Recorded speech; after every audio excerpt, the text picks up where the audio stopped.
Hello YouTube. तो आज की वीडियो में मैं आपको देने वाला हूँ लास्ट मिनट टिप्स। जैसे कि आज आपका एग्जाम है 30 मई को, तो आपको ये भी पता लग गया होगा कि एग्जाम दो शिफ्ट्स में हो रहा है। तो जो फर्स्ट शिफ्ट है वो है 9:30 to 11 एंड जो सेकंड शिफ्ट है वो है 11:30 to 1 और 2:30 पे आपका रिजल्ट आ जाएगा। तो 1 to 1400 जो भी रजिस्ट्रेशन है उनको स्लॉट 1 दिया गया है और उसके बाद की रजिस्ट्रेशन को स्लॉट 2 दिया गया। तो चलिए हम डिस्कस करते हैं कि टिप्स कि आपको एग्जाम कैसे अटेम्प्ट करना चाहिए कि आपका एग्जाम अच्छा जाए। तो सबसे पहले, अगर आपको लगता है कि आप इंग्लिश वाले क्वेश्चंस आसानी से जल्दी से कर सकते हो, आपकी इंग्लिश थोड़ी अच्छी है, तो अगर आपको अलाउड हो उसमें, तो पहले आप इंग्लिश वाले क्वेश्चंस अटेम्प्ट करने की कोशिश करिए।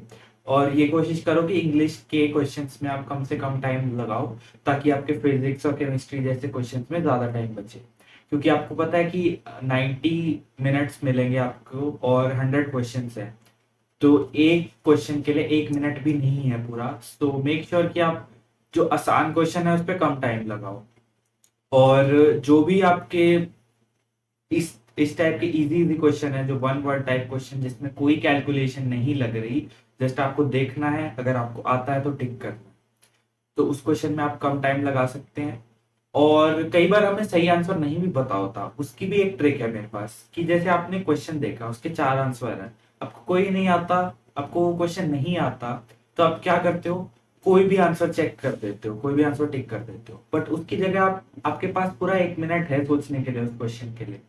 तो ऐसे करो कि जो ऑप्शंस है वो देखो, उसमें से ये देखो कि कौन सा बिल्कुल ही नहीं हो सकता, ऐसे एलिमिनेट करो कि आपको दिख रहे हैं कि ये दो ऑप्शन तो बिल्कुल हो ही नहीं सकते, तो उन दो को छोड़ के बाकी दो में से कोई टिक करो। तो इससे आपके क्वेश्चन सही होने के चांसेस ज्यादा होंगे। पर ये जो ट्रिक है आपने लास्ट में ही करनी है, जब आपको जो क्वेश्चंस आते हैं वो आपने कर लिए हैं, जो बचे हुए रह गए उनके लिए ऐसा करना है।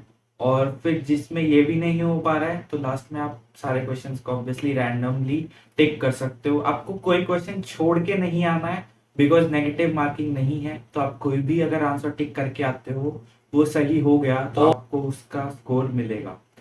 तो यही थी लास्ट मिनट टिप्स। और एक और बात कि जो भी पेरेंट्स अगर साथ आएंगे या फिर आपके साथ आपके कोई फ्रेंड्स वगैरह हैं, तो एक वेटिंग रूम इन्होंने बना रखा है ऑडिटोरियम में, जो यूनिवर्सिटी का ऑडिटोरियम है। तो आप यहाँ आओगे, आपको बोर्ड भी लगा दिख जाएगा कि नर्सिंग एंट्रेंस टेस्ट, और वेटिंग रूम उसमें बनाया हुआ है ऑडिटोरियम का। तो आप उसमें बैठ सकते हो जब तक आपका स्लॉट नहीं है या स्लॉट होने के बाद। So thank you. आप इस वीडियो को लाइक करें और हमारे चैनल को सब्सक्राइब करें, बिकॉज अब आपका एग्जाम है। एग्जाम के बाद भी हम आपको गाइड करते रहेंगे जो भी चीज़ें रिक्वायर्ड हैं उसके लिए। So thank you.